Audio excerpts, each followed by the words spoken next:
Olá, meus amigos do Foco Total. Eu sou a Mônica Queiroz, professora de Direito Civil. É uma alegria muito grande estar com vocês nessa revisão que o Foco Total promove para o concurso da magistratura do Tribunal de Justiça de São Paulo. Nesse concurso de número 192, eu quero aqui, dentro da parte geral e do direito das obrigações, lembrar você, aluno do Foco Total, aqueles pontos imprescindíveis que você tem que levar aí para a prova objetiva. Bom, vamos colocar o material aqui na tela, vamos juntos aqui, mais uma vez, juntos pelo Foco Total. Vamos conferir inicialmente, dentro da parte geral do direito civil, o tema morte presumida. É um ponto interessante a ser levantado aqui. Quando a gente fala em morte presumida, você sabe muito bem que é aquela em que não há um corpo. E quando não há corpo, nós vamos nos valer do poder judiciário para que aquela morte presumida seja declarada, uma vez que a gente não tem prova da materialidade. Muito bem. A morte presumida está no Código Civil em dois pontos que não se confundem. Primeiro, lá no artigo 7º.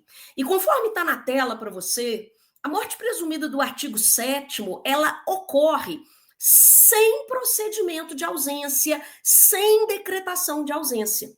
Percebeu? De outro lado, nós vamos ter a morte presumida um pouco mais à frente no Código Civil, que é lá dentro do procedimento da ausência. Haverá um determinado momento em que o juiz vai declarar o ausente como presumidamente morto. Muito bem.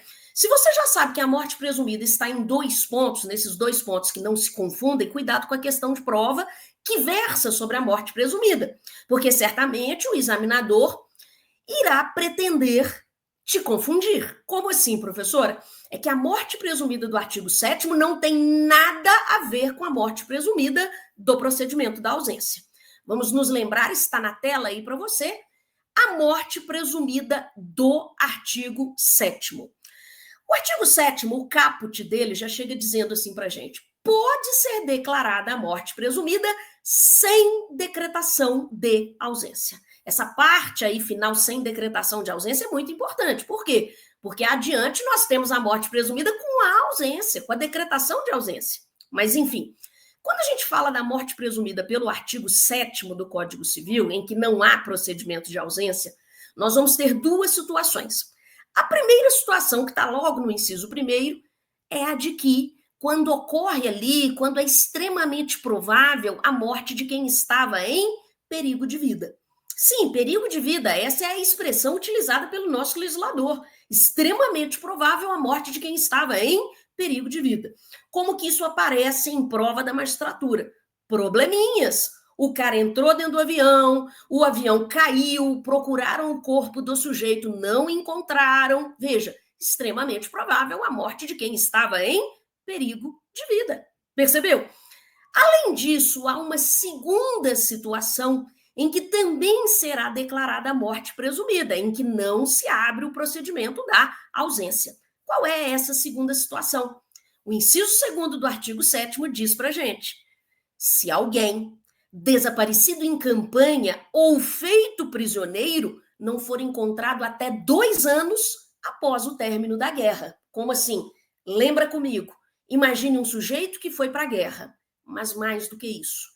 Tem 2 anos, e você vai memorizar esse prazo, tem 2 anos que a guerra acabou e ele não apareceu. Essa é a segunda situação que autoriza aí a declaração de morte presumida, em que se prescinde, em que se abre mão da decretação de ausência, da abertura do procedimento de ausência. Vale destacar que para esses dois incisos do artigo 7º é necessário o preenchimento de um requisito, que é exatamente o requisito que está no parágrafo único do mesmo artigo 7º. Qual que é o requisito? Você deve saber. Deverão ser esgotadas todas as buscas e averiguações. Isto é, tem que procurar, somente se não encontrar realmente é que o juiz vai declarar a morte presumida daquela pessoa. E mais, o parágrafo único do sétimo artigo 7º do Código Civil vai nos informar que o juiz ele deve, inclusive, fixar na sentença a data provável do óbito. a data provável do óbito. Naquela sentença que ele declara a morte presumida, ele coloca ali também a data provável do óbito. Mas se você já rememorou aqui comigo a morte presumida do artigo 7º, vamos nos lembrar da morte presumida do procedimento da ausência. Aqui, primeiro ponto a ser notado, quando a gente fala em ausência, a gente imagina uma pessoa, por exemplo, que foi comprar cigarro e nunca mais voltou, não é mesmo? Tudo bem, o cara simplesmente ele desapareceu do seu domicílio e não deixou vestígios. Aqui não é caso de tragédia, aqui não é caso do cara que foi para a guerra e tem 2 anos que a guerra acabou e ele não apareceu. Aqui nós temos simplesmente uma pessoa que desapareceu do seu domicílio. Sim, é caso de se abrir o procedimento da ausência. O procedimento da ausência é um procedimento longo que se encontra ali a partir do artigo 22 do Código Civil até o artigo 39, do 22 ao 39. E quando a gente fala em morte presumida no procedimento da ausência, veja comigo que a declaração de morte presumida do ausente ocorre não é no início do procedimento ou na fase de sucessão provisória, não. A declaração de morte presumida do ausente ocorre ao final do procedimento, isto é, quando da sucessão definitiva. Quando da sucessão definitiva. Está lá no artigo 37 do Código Civil, 37, que lembra para a gente que, obedecendo a linha do tempo, nós vamos obedecendo o procedimento da ausência. Essa declaração de morte presumida, ela chega ali, né, 10 anos depois da sucessão provisória, ali quando da sucessão definitiva, que é 10 anos depois da sucessão provisória. Então, fiquem em alerta para esse artigo 37. Só que vale destacar que nós vamos ter uma outra situação em que também cabe ali a declaração de morte presumida, porque também é uma situação de sucessão definitiva, só que é uma situação autônoma, que vai independer da linha do tempo. Qual é a situação? A situação que está descrita no 38. Então, nós temos uma outra situação de sucessão definitiva, em que também ocorrerá a declaração de morte presumida do ausente, que está lá no 38. E sabe qual que é a situação? Imagine o seguinte aqui comigo, sabe quem que sumiu? Essa pessoa que sumiu hoje, ela tem que ter no mínimo 80 anos de idade. Esse é o primeiro requisito que há de se preencher, no mínimo 80 anos de idade. E o segundo requisito, que deve ser preenchido simultaneamente, é que essa pessoa ela tem que estar desaparecida há no mínimo 5 anos. Há no mínimo 5 anos, ninguém tem notícias dessa pessoa. O juiz, nesse caso, ele não vai dar ensejo àquele procedimento longo de ausência, não. Nesse caso, o juiz já vai para a sucessão definitiva, já vai ali declarando a morte presumida daquele sujeito, do ausente. Então, quando que ocorre a declaração de morte presumida no procedimento da ausência? Quando da sucessão definitiva. E quando que acontece a sucessão definitiva? Artigo 37 e artigo 38. Sobre morte presumida, essas são as informações fundamentais. Indo além, também, para uma prova da magistratura, é claro, você deverá saber o rol dos incapazes. E a gente sabe que existem graus de incapacidade, isso aqui é o beabá do direito civil, você deve saber muito bem. Nós vamos ter inicialmente um sujeito que é absolutamente incapaz. Isso mesmo, que é aquela pessoa que se situa lá no artigo 3º do Código Civil. Sim, artigo 3º. Hoje, atualmente, como absolutamente incapaz, a gente só tem uma pessoa. Quem? O menor de 16 anos. Isso mesmo. Essa pessoa que tem menos de 16 anos é absolutamente incapaz. Por ser absolutamente incapaz, devemos nos lembrar que a ela caberá a devida representação, sob pena de o ato que foi praticado por ela, sem estar devidamente representado, ser considerado como um ato nulo. Nulo, não é mesmo? Então, veja, absolutamente incapaz, está no artigo 3º, é aquela pessoa que é menor de 16 anos, essa pessoa precisa de um representante, se faltar representação, o ato será nulo, estamos falando de nulidade absoluta, está lá no artigo 166, inciso 1º do Código Civil, 166, inciso 1º do Código Civil.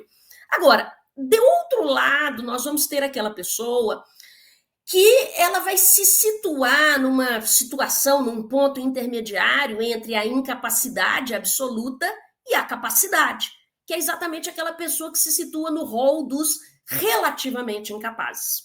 Os relativamente incapazes, você também deverá saber muito bem, são aqueles que se situam no artigo 4º do Código Civil, tem que levar memorizado para a prova, e nós vamos ter 4 incisos, estão na tela para você. Nós vamos ter como relativamente incapazes os maiores de 16 e menores de 18 anos, então aquela pessoa que tenha entre 16 e 18 anos. Nós vamos ter os ébrios habituais, que são os alcoólatras, os viciados em tóxicos, que são os toxicômanos, também é relativamente incapaz. Nós vamos ter no inciso 3º aquela pessoa que, por uma causa transitória ou até mesmo permanente, não possa exprimir ali a sua vontade de forma livre. E vamos ter ainda como relativamente incapaz o pródigo, que você conhece muito bem, que você sabe que é aquela pessoa que gasta ou destrói desordenadamente o seu patrimônio. Quando a gente olha para um relativamente incapaz, você deve saber que para essa pessoa cabe não representação, mas sim assistência. Sim, assistência. E se essa pessoa que é relativamente incapaz, que mora lá no artigo 4º do Código Civil, vier a praticar um ato da vida civil sem a devida assistência, o ato será anulável. Isso mesmo, o ato será anulável, conforme preceitua o artigo 171, inciso 1º do Código Civil. Então, o ato será anulável. Artigo 171, inciso 1º do Código Civil. Bom, mas se você já lembrou quem são os absoluta e os relativamente incapazes, quero te lembrar aqui de 3 observações afetas a esse ponto da matéria que são relevantes.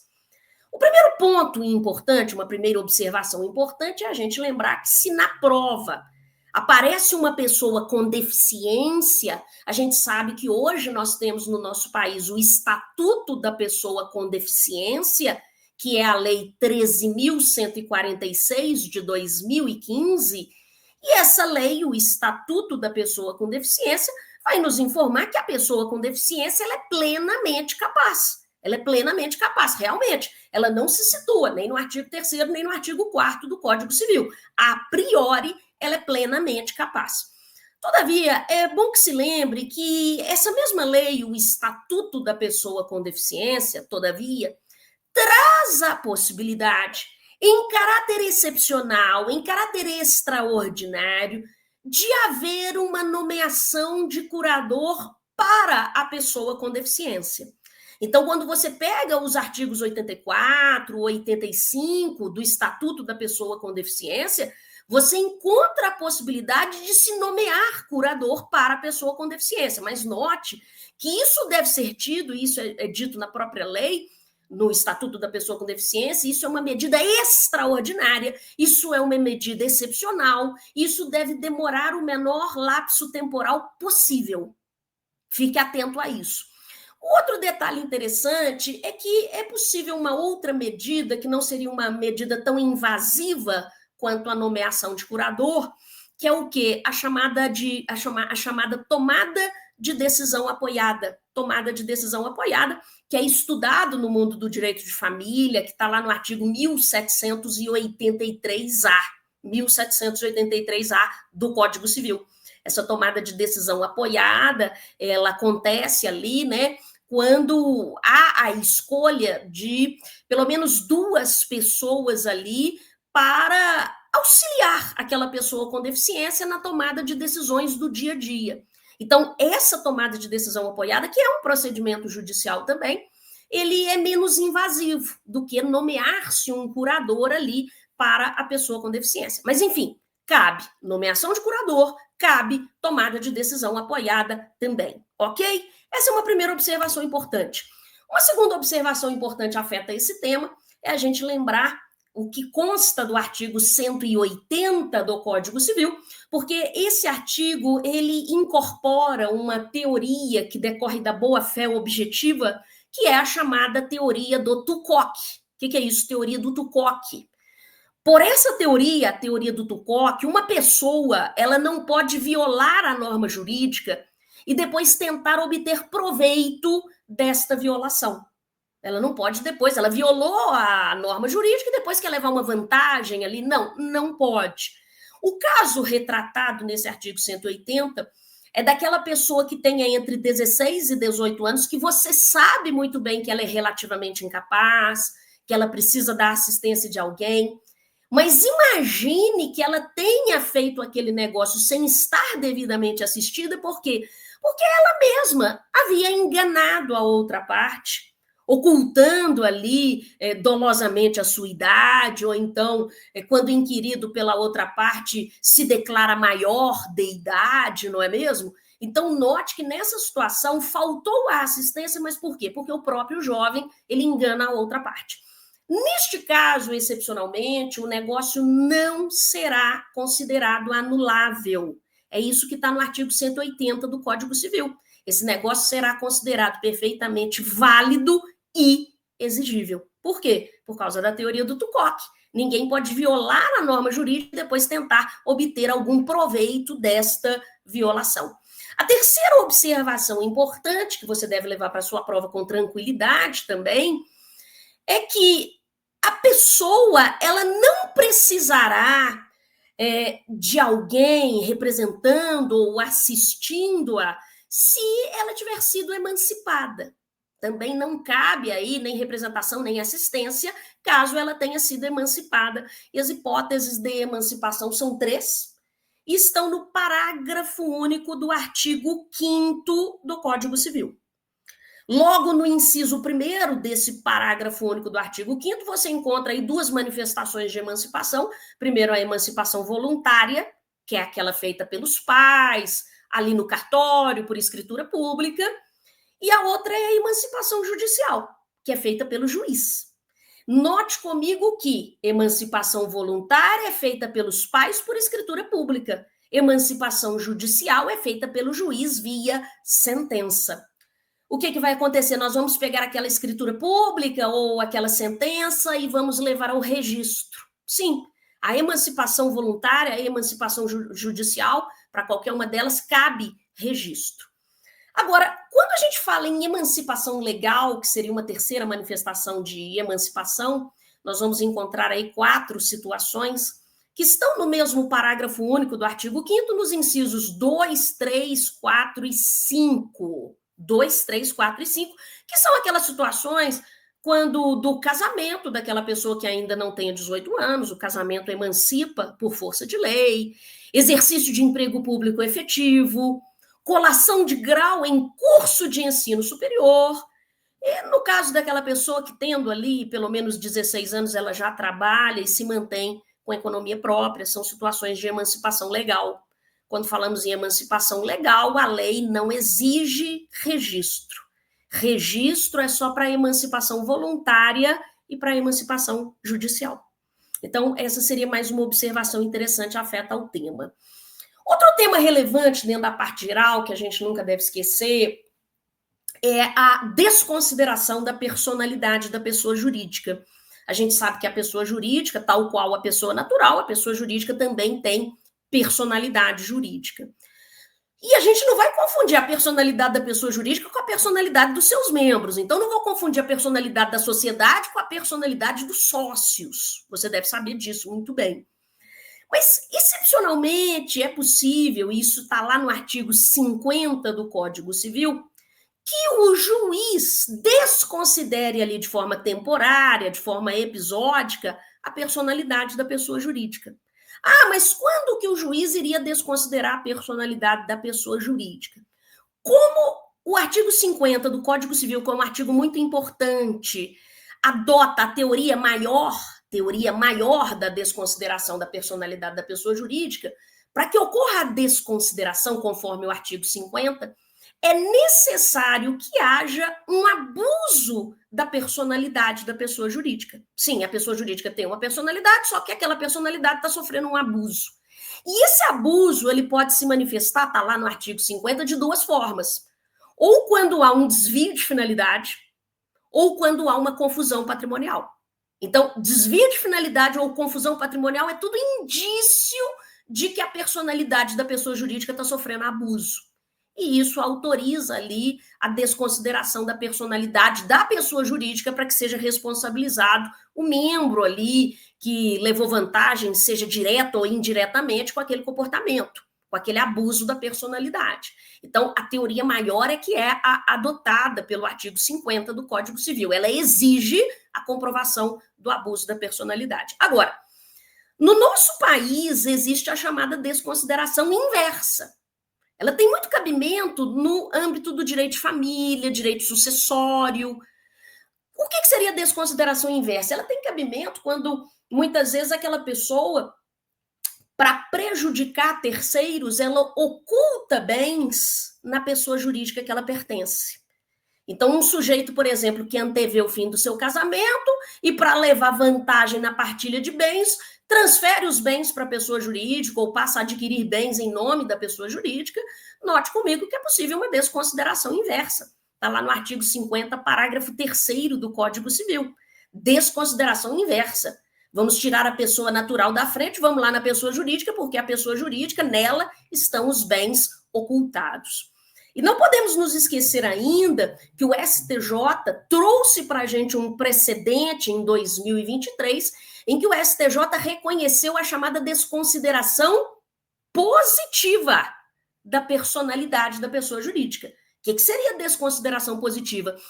Ela teria cabimento naquela situação em que aquela pessoa jurídica, ela é proprietária de um imóvel e aquela pessoa jurídica é devedora, ela tem credores. Tá, e daí, professora? Não, e daí que aquela pessoa jurídica, os credores dela querem que aquele bem imóvel seja penhorado para satisfação deles, credores.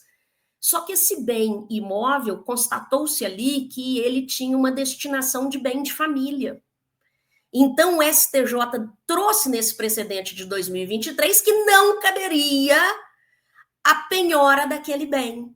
Aquele bem, então, seria impenhorável por ser considerado como um bem de família. Embora quem fosse ali o titular daquele bem, quem era o titular, fosse a própria pessoa jurídica. Então, olha que interessante. O STJ disse que não caberia a penhora daquele bem, porque aquele bem desempenharia ali a função de bem de família. Isso é a desconsideração positiva da personalidade da pessoa jurídica. Ainda dentro de pessoa jurídica, nós devemos nos lembrar que no finalzinho de 2024, o legislador, por meio da Lei 15.068, inseriu mais um inciso lá no artigo 44 do Código Civil, que foi exatamente o inciso 7º. Como assim, professora? No artigo 44 do Código Civil, nós temos as pessoas jurídicas de direito privado. E agora a gente encontra um inciso 7º que traz os chamados empreendimentos de economia solidária. Empreendimento de economia solidária, como mais uma pessoa jurídica de direito privado. Quando a gente cogita de um empreendimento de economia solidária, primeiro, se está no artigo 44, é uma pessoa jurídica de direito privado. Segundo, o que caracteriza o empreendimento de economia solidária é que ali naquele empreendimento há uma autogestão e não uma heterogestão, autogestão, guarda essa palavrinha aí, autogestão. E mais, as decisões são horizontalizadas, horizontais, elas chegam horizontalmente, elas não chegam verticalmente. Verticalmente chega a decisão quando a gente está falando de economia capitalista. Mas a gente não está falando aqui de economia capitalista, a gente está falando de economia solidária. Então, por isso, se cogita num empreendimento de economia solidária, de autogestão, de decisões horizontalizadas. Essa é a ideia, ok? Além disso, se não houvesse aquela lei 15.068, não trouxer uma solução para aquele caso concreto, que envolvam um empreendimento de economia solidária, veja que essa lei ela mexe no parágrafo 2º do artigo 44, dizendo que a gente deve aplicar ali supletivamente, subsidiariamente, as regras das associações. Veja, as regras das associações e não as regras das sociedades, ok? São as regras das associações. Ainda dentro da parte geral, é claro que você tem que ir para uma prova de magistratura sabendo dos defeitos do negócio jurídico. Quando a gente fala de um negócio jurídico defeituoso, a gente olha ali para um vício do consentimento, a gente olha ali para o vício social. Quando a gente fala em vício do consentimento, quais são os vícios do consentimento? São eles o erro, o dolo, a coação moral, a lesão e o estado de perigo. Lesão e estado de perigo. Eu destaco aqui veementemente para você não confundir a lesão, que reside lá no artigo 157, que vai merecer a sua leitura, 157, com o estado de perigo, tá? Que está no 156. São figuras próximas, mas que não se confundem. Lesão 157, estado de perigo no 156. Esses são os vícios do consentimento. Já os vícios sociais, nós vamos ter ali eles se manifestando de duas formas. Primeiro, vício social, a fraude contra credores. O segundo, a simulação. Simulação. Então, você já sabe quais são os vícios do consentimento, quais são os vícios sociais. Quando a gente fala em vício do consentimento, você tem que saber que quando a gente está diante de um vício do consentimento, seja um erro, um dolo, uma coação moral, uma lesão, um estado de perigo, o efeito é a anulabilidade. O negócio é anulável. Está lá no artigo 171, inciso 2º. Quando falamos do vício social, fraude contra credores, cabe o mesmo efeito. A anulabilidade também. A anulabilidade também. Está lá no 171, também no inciso 2º. Agora, quando a gente fala especificamente da simulação, aí o efeito é mais gravoso. Porque o artigo 167 vai dizer que o negócio simulado é nulo. É nulo, não é anulável, é nulo. Prazo, nós vamos ter que manejar a ação correta aqui. Em caso de vício do consentimento, cabe a ação anulatória. Em caso de fraude contra credores, é ação pauliana ou revocatória. Vamos nos lembrar disso, aqui não é ação anulatória, busca-se a anulação da fraude contra credores, mas não por meio da ação anulatória, que é outra ação, é a ação pauliana ou revocatória. Já para a simulação, como que se objetivo é apenas uma declaração de nulidade, então seria ação declaratória de nulidade. Prazo, vício do consentimento, prazo de 4 anos, está lá no artigo 178, é um prazo decadencial de 4 anos. Já para os vícios sociais, quando a gente fala em fraude contra credores, vamos aplicar o mesmo prazo de 4 anos, artigo 178 também, mas quando falamos em simulação, como o efeito é a nulidade absoluta, não há prazo, não há prazo. Isso está lá no artigo 169, 169 do Código Civil, aquele negócio por ser nulo, né? Aquilo atinge a interesse público, então não há prazo para que se declare aquela nulidade, tá? Então fique atento a isso aí. E se eu estou falando tanto em nulidade, anulabilidade, a VUNESP, ela gosta de saber se o candidato ele sabe muito bem a diferença do nulo para o anulável. Nulo, nulidade absoluta.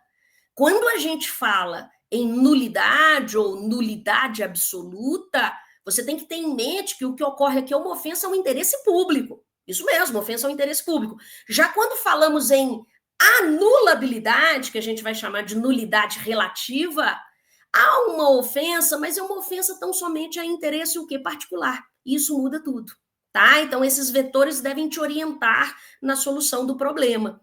Tudo bem, mas e daí, professora? Hipóteses de nulidade, você sabe? Elas estão lá na parte geral, nos artigos 166 e 167, artigos que você deverá conhecê-los muito bem, 166 e 167. Já as hipóteses de anulabilidade na parte geral estão lá no 171, que você também já conhece, 171. Tá indo além. Quando a gente fala em nulidade, nulidade absoluta, exatamente porque há uma ofensa ao interesse público, o juiz ele deve pronunciar de ofício a nulidade absoluta. Então, o juiz vai pronunciar de ofício. Quando a gente fala em anulabilidade, como o que se atinge é tão somente ao interesse particular, o juiz ele não pronuncia de ofício. O juiz não pronuncia de ofício, tá? Então fique em alerta para isso. Mesmo que o juiz perceba ali algo, não. O juiz ele não vai pronunciar aquilo ali de ofício, a anulabilidade. O interessado tem que requerer. Quando a gente fala em nulidade, não há prazo, está lá no 169 para se reclamar a declaração de nulidade. Já a anulabilidade, nós vamos considerar aquele prazo de 4 anos do artigo 178. Tá? E aqui também nós vamos nos lembrar de um prazo de anulabilidade de 2 anos, prazo de anulabilidade de 2 anos, que está no 179. Ah, mas quando que eu aplico esse prazo de anulabilidade que está no 179, professora? Para aquelas situações que estão ali na parte especial em que o legislador cogita de uma causa de anulabilidade, mas que não traz um prazo ali específico. O prazo não será o prazo de 4 anos, mas sim um prazo de 2 anos, conforme artigo 179. Ok? Bom, se você fechou aí a invalidade do negócio, tratando do nulo e do anulável, eu ainda quero nessa revisão te lembrar da prescrição. Prescrição, e a gente sabe algumas regrinhas importantes aqui, que a prescrição, sobre a prescrição, uma primeira regrinha importante, que está no artigo 191, é a de que é possível a renúncia à prescrição. No nosso país, admite-se a renúncia à prescrição.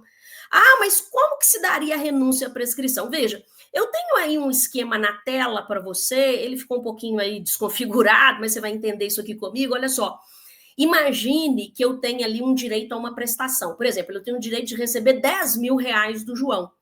Acontece que chega o dia do vencimento e o João não me paga. O que ele acabou de fazer? Ele acabou de violar o meu direito àquela prestação.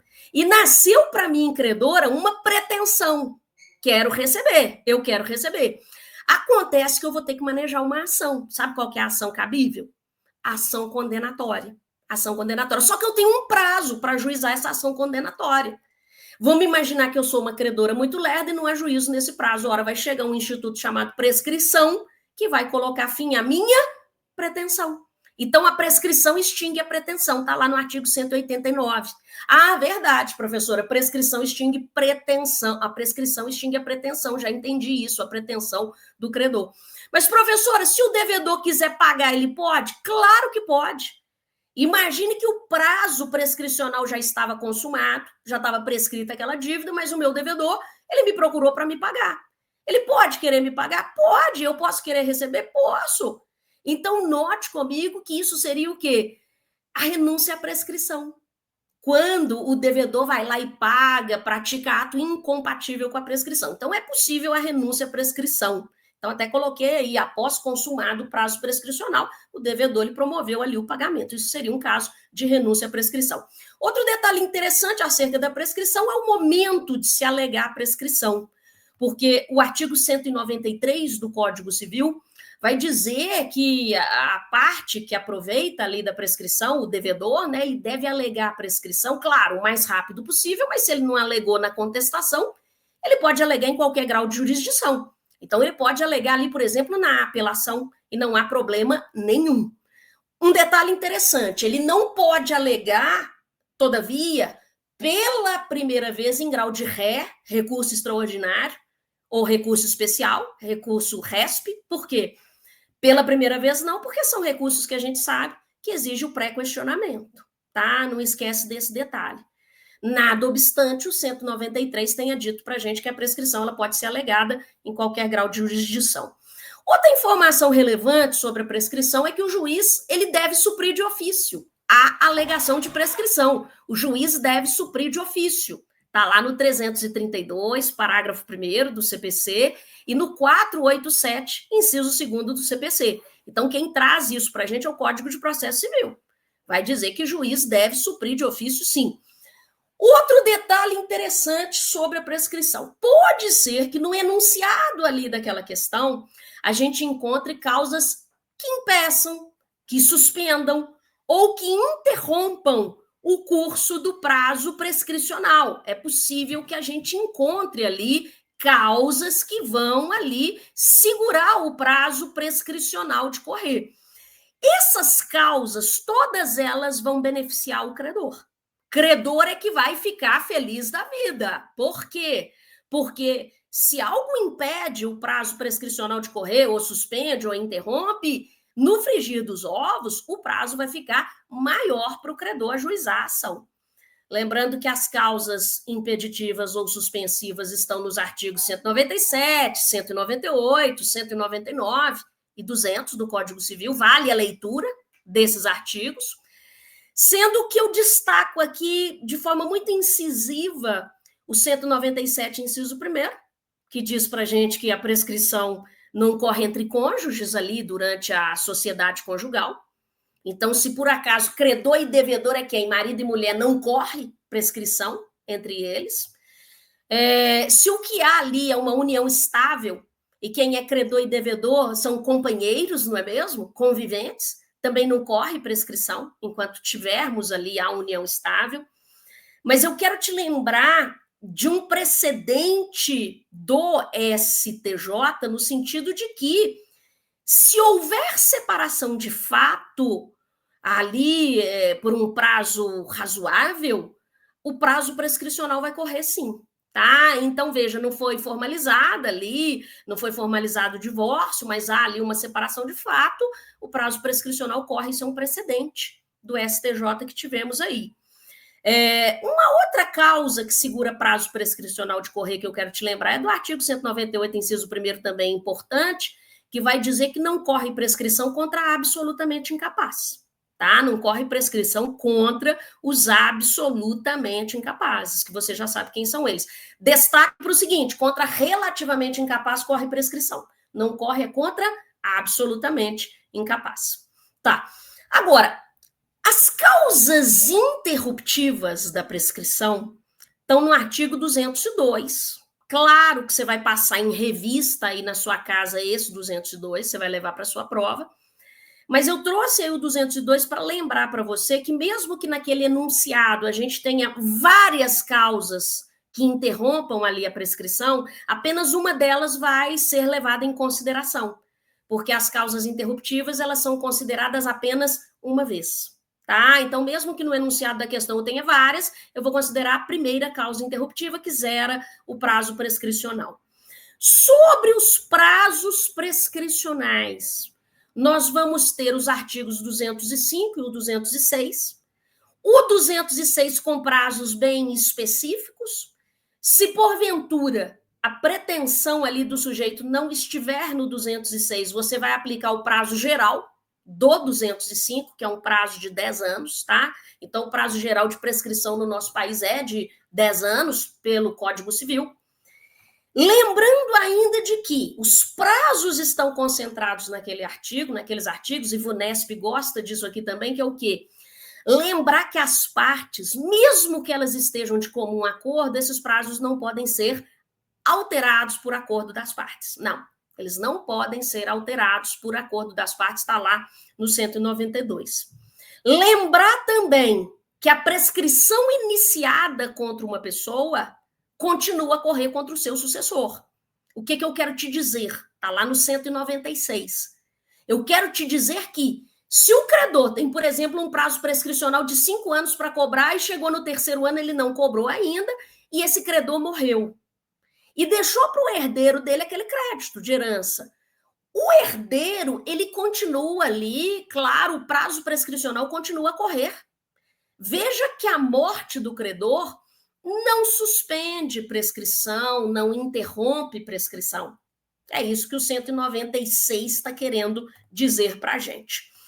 Outro ponto interessante, porque a gente viu isso sendo cobrado em prova de 2025 da VUNESP, é uma súmula antiga do STF, que é a súmula 149. A súmula 149 do STF vai dizer que, quando a gente cogita de uma ação de investigação de paternidade, veja que não há prazo. Não há prazo para você manejar uma ação de investigação de paternidade. Mas a ação de petição de herança, que é diferente de investigação de paternidade, porque na petição de herança, o que você quer? Você quer que seja reconhecida a sua posição de herdeiro e quer o seu quinhão naquilo ali, né? Que é a sua parte ali. E para isso você maneja a petição de herança. Para você manejar a petição de herança, existe prazo.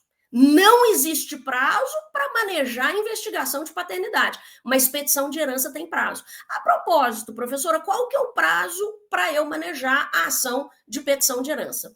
O STJ disse que é o prazo geral. É aquele prazo de 10 anos do artigo 205. Um detalhe muito interessante que a VUNESP tem cobrado nas suas provas, já vi isso sendo cobrado mais de uma vez, é sobre a teoria da accionata.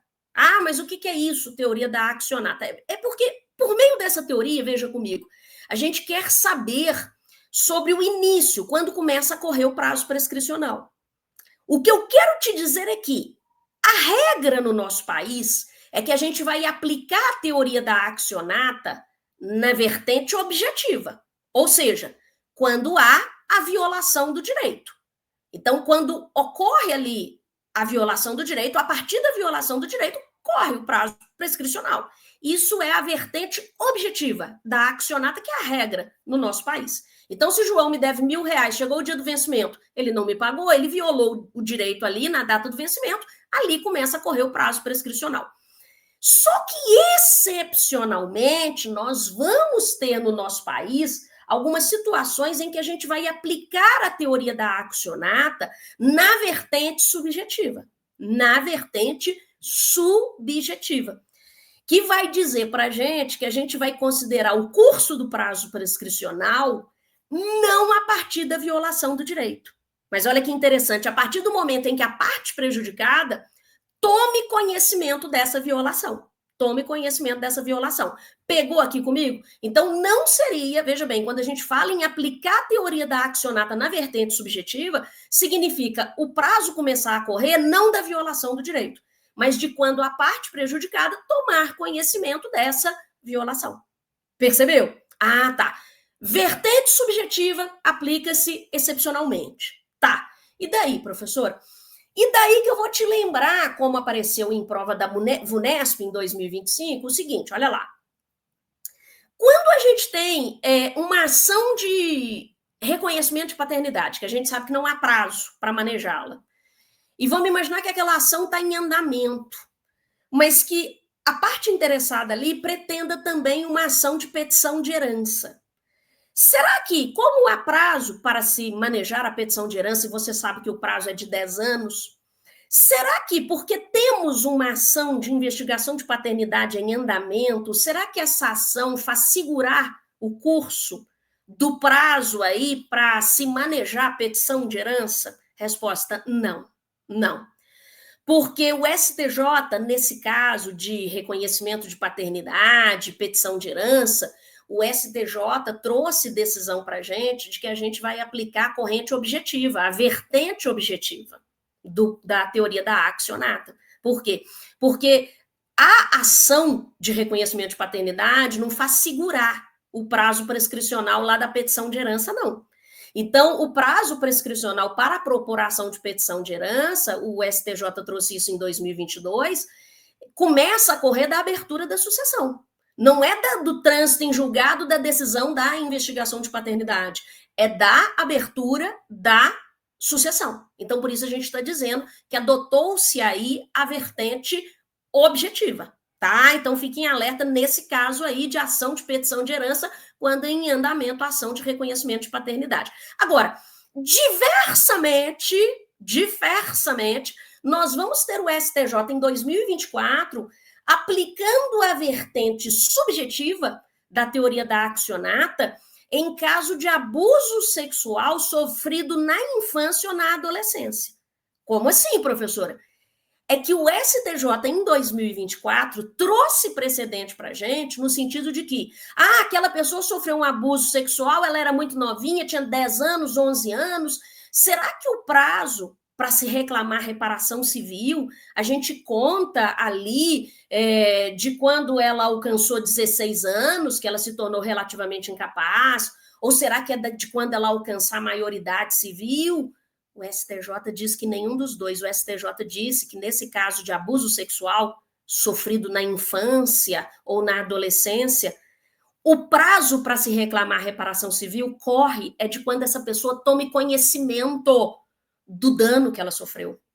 Então, nesse caso, inclusive, o STJ disse, a pessoa ela tinha mais de 30 anos, sofreu um abuso quando tinha 10. Já estava prescrito? Não. Por quê? Porque ela veio a descobrir, a tomar consciência de que aquilo havia ali prejudicado quando ela tinha lá 30 e poucos anos e o prazo correu a partir do momento em que ela tomou conhecimento. Isso é o quê? Isso é vertente subjetiva da teoria da accionata, tá? Então, leva esse precedente aí para sua prova. Outro ponto interessante. Prazo prescricional para reclamar reparação civil. Depende. Como assim reparação civil? É porque a gente pode estar falando de reparação civil em sede de responsabilidade contratual ou em sede de responsabilidade extracontratual ou aquiliana. Se a gente estiver falando de responsabilidade civil por violação de contrato, o prazo será de 10 anos, que o STJ trouxe para a gente. O STJ disse, é reparação civil com base em responsabilidade contratual, o prazo é o prazo geral de 10 anos. Agora, se for reparação civil com base em responsabilidade extracontratual, não houve violação a contrato, mas o cara bateu no seu carro, te agrediu fisicamente, aí o prazo é de 3 anos. É o prazo lá do 206, parágrafo 3º, inciso 5, tá? Então, fique atento, reparação civil, o prazo pode variar, dependendo se houve violação a contrato ou se houve violação a um preceito geral de direito, ok? Posto isso, a gente já vai finalizar daqui a pouquinho.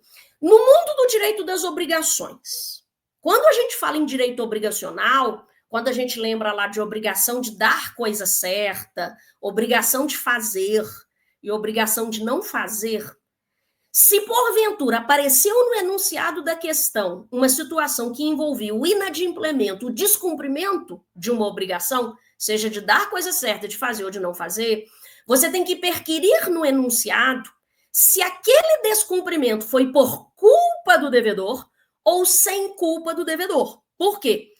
Porque o credor, que é a parte prejudicada, apenas poderá exigir indenização por perdas e danos se o descumprimento por parte do devedor tiver sido culposo. Então, não é sempre que há descumprimento que o credor pode exigir perdas e danos. É só se o descumprimento for culposo, ok? Aí o credor pode exigir essas perdas e danos. Outro detalhe interessante é lembrar que essas perdas e danos, muitas vezes, as perdas e danos podem estar já pré-fixadas ali no contrato.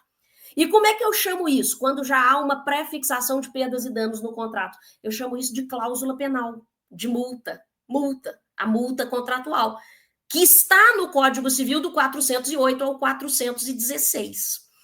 Quando a gente fala em cláusula penal ou multa, isso representa uma pré-fixação, uma pré-liquidação de perdas e danos. Então, quando há um descumprimento por parte do devedor, eu, credora, já sei. Eu só posso cobrar perdas e danos se o descumprimento for culposo. Isso você já sabe. Se eu tiver lá no contrato uma multa, vai ficar ainda mais fácil para mim, credora, cobrar isso. Por quê? Porque eu já tinha uma pré-fixação por perdas e danos lá no contrato por meio daquela multa. Ah, professora, mas e se o contrato não trazia a multa, não trazia a cláusula penal? Não tem problema. Se o descumprimento foi culposo, eu vou poder exigir a indenização por perdas e danos, só que eu vou ter um trabalho maior. Percebeu? Eu vou ter que produzir prova ali do meu prejuízo. Exatamente por quê? Porque não havia uma multa no contrato. Então, quando há multa no contrato, a cláusula penal fica muito mais fácil aí para a parte prejudicada. Outra coisa, será que eu, que sou a parte prejudicada, além da multa, posso exigir uma indenização suplementar?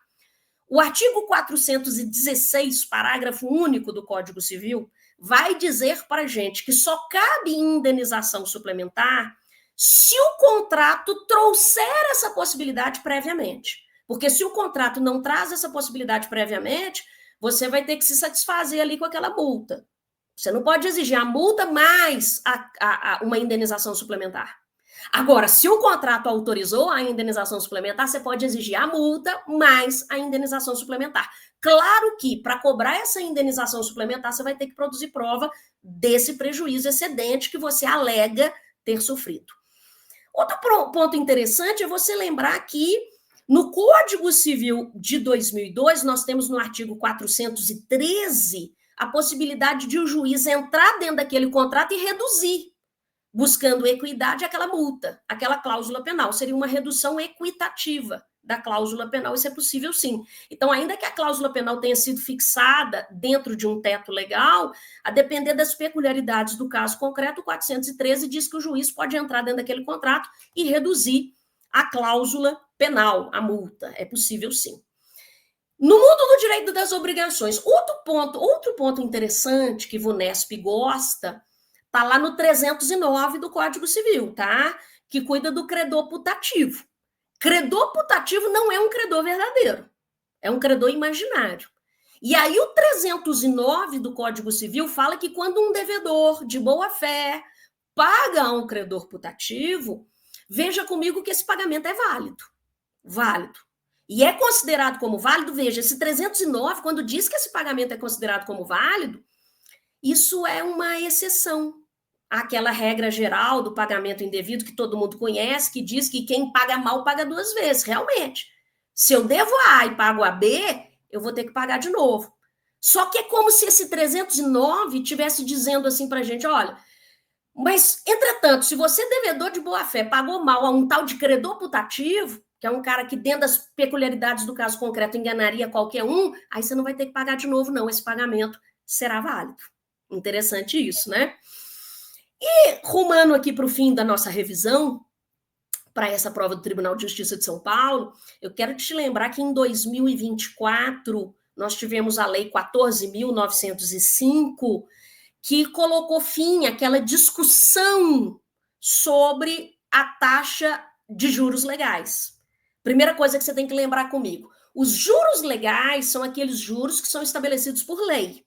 E os juros legais, eles têm cabimento quando as partes não convencionam a taxa de juros. Aí terá cabimento, nós vamos aplicar os juros legais. Só que sempre houve uma discussão no nosso país. É que a redação do 406 não era clara. E havia, então, a discussão, mas qual que, afinal de contas, é a taxa dos juros legais? E aí, então, para os juros legais, aí essa lei de 2024 disse, vamos resolver isso aqui agora. Eu vou inserir aqui um parágrafo primeiro no 406 e vou dizer que a taxa a ser aplicada é a taxa Selic. Taxa Selic. E o parágrafo primeiro do 406 vai dizer que é a taxa Selic menos o IPCA.